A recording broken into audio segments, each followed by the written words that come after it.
Well, tonight, some Georgia voters are calling for unity in what's become a very uncertain time for our country. Tonight, Atlanta News First reporter Bridget Spencer has been speaking with voters all day out at Marietta Square. Bridget, what are they telling you?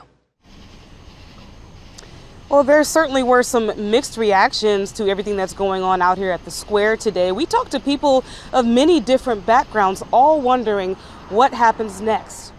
Georgia voters are reacting in a variety of ways to the news of President Biden dropping out of the race. I'm not particularly surprised. Some voters feel last month's debate was the beginning of the end of the road for Biden. It did seem like he didn't show well, and a lot of people noticed. I like Biden, and I'm kind of like, feel for him. Some Biden supporters feel Kamala Harris would be a good nominee. I think Biden did a good job, but I think it's good we get some new blood in there. We spoke with voters of many different races, religions, and backgrounds, and many are strong supporters of their party. I think it might have been a good decision, but people don't seem to be backing Harris, which is a shame. I mean, he's clearly not fit.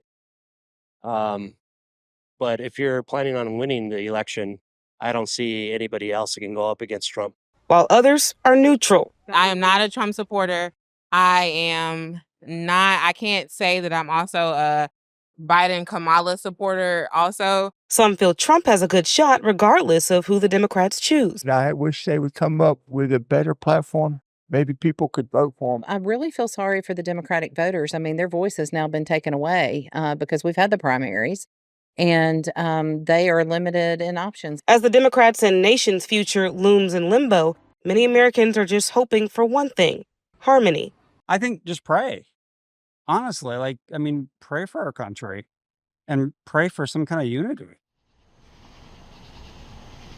And many voters we talked to today, even off camera, agree with that message of harmony, unity, coming together. So there's still lots to unpack in the coming weeks, especially leading up to the Democratic National Convention next month.